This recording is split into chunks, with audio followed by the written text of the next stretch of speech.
Hello all, welcome back to my channel. ಇವತ್ತು ನಾನು ನಿಮಗೆ ತೋರಿಸ್ತಾ ಇರೋದು ಮೂಲಂಗಿ ಬೇಳೆ ಸಾಂಬಾರ್. ಸಖತ್ ಟೇಸ್ಟಿಯಾಗಿ ಈಸಿಯಾಗಿ ಹೇಗೆ ಮಾಡೋದು ಅಂತ ನೋಡೋಣ. ನಮಗೆ ಹೆಣ್ಮಕ್ಳಿಗೆ ಬೆಳಗ್ಗೆ ಬ್ರೇಕ್ಫಾಸ್ಟ್ ಏನು ಮಾಡೋದು, ಲಂಚ್ಗೆ ಏನು ಮಾಡೋದು ಅಂತ ತಲೆ ನೋವಾಗ್ಬಿಟ್ಟಿರುತ್ತೆ. ಈ ಥರ ಟೈಮಲ್ಲಿ ಈ ಸಾಂಬಾರನ್ನ ಚೂಸ್ ಮಾಡ್ಕೊಂಡು ನೀವು ಮಾಡ್ಬೋದು. ಹಾಗೆ ಕಡಿಮೆ ಸಮಯದಲ್ಲಿ ಮಾಡ್ಕೋಬೋದಾದ ಸಾಂಬಾರಿದು. ಮೊದಲಿಗೆ ನಾವು ಆಲೂಗೆಡ್ಡೆ ಮತ್ತು ಮೂಲಂಗಿನ ಪೀಲ್ ಮಾಡ್ಕೋತಾ ಇದ್ದೀನಿ.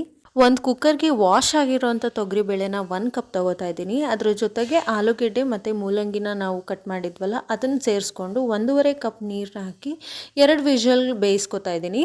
ಕುಕ್ಕರ್ ಕೂಗೋಷ್ಟರಲ್ಲಿ ಒಗ್ಗರಣೆಗೆ ಏನು ಬೇಕೋ ಅದನ್ನೆಲ್ಲ ರೆಡಿ ಮಾಡ್ಕೊಂಡಿದ್ದೀನಿ. ಈರುಳ್ಳಿ, ಟೊಮೆಟೊ, ಮೆಣಸಿನ್ಕಾಯಿ, ಬೆಳ್ಳುಳ್ಳಿ, ಜೀರಿಗೆ, ಸಾಸಿವೆ, ತೆಂಗಿನ ತುರಿ ಹಾಗೆ ಕೊತ್ತಂಬರಿ ಸೊಪ್ಪನ್ನ ಕಟ್ ಮಾಡ್ಕೊಂಡಿದ್ದೀನಿ. ಅರಿಶಿನ ಕೂಡ ತೊಗೊಂಡಿದ್ದೀನಿ. ಅಷ್ಟರಲ್ಲಿ ಕುಕ್ಕರ್ ಕೂಗಿ ಹಾರಿತ್ತು. ಈ ರೀತಿ ಮಾಡೋದ್ರಿಂದ 15 ನಿಮಿಷದಲ್ಲಿ ನಾವು ಅನ್ನಕ್ಕೂ ಇಟ್ಕೊಂಡು ಸಾಂಬಾರನ್ನು ಮಾಡಿಕೊಂಡು ಲಂಚ್ ಅಥವಾ ನೀವು ಏನು ಅಡುಗೆ ಮಾಡ್ಕೋತಾ ಇದ್ದೀರಾ ಅದನ್ನೇ ಮುಗಿಸ್ಕೋಬೋದು. ಈಗ ಇಲ್ಲಿ ಒಂದು ಬಾಣಲಿ ಅಥವಾ ಒಂದು ಪಾತ್ರೆಗೆ ಒಗ್ಗರಣೆ ಹಾಕೋತಾ ಇದ್ದೀನಿ. ಎಣ್ಣೆ, ಸಾಸಿವೆ, ಜೀರಿಗೆ, ಬೆಳ್ಳುಳ್ಳಿ ಮತ್ತು ಮೆಣಸಿನ್ಕಾಯಿ ತೊಗೋತಾ ಇದ್ದೀನಿ. 2 ಬ್ಯಾಡಗೆ ಮೆಣಸಿನ್ಕಾಯಿ, 1-2 ಖಾರದ ಮೆಣಸಿನ್ಕಾಯಿ ತೊಗೊಂಡಿದ್ದೀನಿ ಇಲ್ಲಿ. ಜೊತೆಗೆ ಈರುಳ್ಳಿನೂ ಕೂಡ ಹಾಕೊಂಡು ಫ್ರೈ ಮಾಡ್ಕೋತಾ ಇದ್ದೀನಿ. ಈರುಳ್ಳಿ ಫ್ರೈ ಆದ ನಂತರ ಟೊಮೆಟೊ ಕೂಡ ಹಾಕೊಂಡು ಫ್ರೈ ಮಾಡ್ಕೋತಾ ಇದ್ದೀನಿ.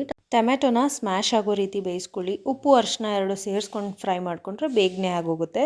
ಟೊಮೆಟೊ ಎಲ್ಲ ಬೆಂದ ಮೇಲೆ ನಾವೀಗ ಸಾಂಬಾರು ಪುಡಿ ಅಂತ ಹೇಳ್ತೀವಲ್ಲ, ಹುಳಿ ಸಾರಿನ ಪುಡಿ, ಅದನ್ನು 2.5 ಸ್ಪೂನ್ ಹಾಕ್ಕೊಂಡು ಮೂಲಂಗಿ ಬೇಯಿಸ್ಕೊಂಡಿದ್ವಲ್ಲ ಅದರಲ್ಲೇ 1-2 ಸೌಟ್ ನೀರು ತೊಗೊಂಡು ಮಿಕ್ಸ್ ಮಾಡ್ಕೋತಾ ಇದ್ದೀನಿ. ಸಾಂಬಾರು ಪುಡಿ ಮಿಕ್ಸ್ ಮಾಡುವಾಗ ನಾನು ಯಾಕೆ 2 ಸೌಟ್ ನೀರು ತೊಗೊಂಡು ಮಿಕ್ಸ್ ಮಾಡಿಕೊಂಡೆ ಅಂದರೆ ಗಂಟಾಗಿ ಉಳಿಬಾರ್ದು ಅಂತ ಫಸ್ಟೇ ಕಲಿಸ್ಕೊಂಡು ಅದಾದಮೇಲೆ ನಾವು ಬೇಯಿಸಿರೋಂಥ ತೊಗರಿಬೇಳೆ ಮತ್ತು ಮೂಲಂಗಿ ಹಾಕ್ಕೊಂಡು ಮಿಕ್ಸ್ ಮಾಡಿ 2-3 ನಿಮಿಷ ಕುದಿಸ್ಬೇಕು. ಸಾಂಬಾರು ಬೆಂದ ಮೇಲೆ ಲಾಸ್ಟಲ್ಲಿ ನಾನು ತೆಂಗಿನ ತುರಿ ಮತ್ತು ಕೊತ್ತಂಬರಿ ಸೊಪ್ಪು ಹಾಕೋತಾ ಇದ್ದೀನಿ. ಕೆಲವು ಹೆಣ್ಮಕ್ಳು ಮನೆಯೂ ಮೇಂಟೈನ್ ಮಾಡಿಕೊಂಡು ಕೆಲಸಕ್ಕೂ ಹೋಗ್ತಾ ಇರ್ತಾರೆ. ಸೊ ಅಂಥ ಹೆಣ್ಮಕ್ಳಿಗೆ ಈ ರೀತಿ ಸಾಂಬಾರು ಈಸಿಯಾಗಿ ಪಟಾಪಟ್ ಅಂತ ಆಗೋ ಸಾಂಬಾರುಗಳು ಹೆಲ್ಪ್ಫುಲ್ ಆಗಿರುತ್ತೆ ಅಂತ ನಾನು ತೋರಿಸ್ತಾ ಇದ್ದೀನಿ.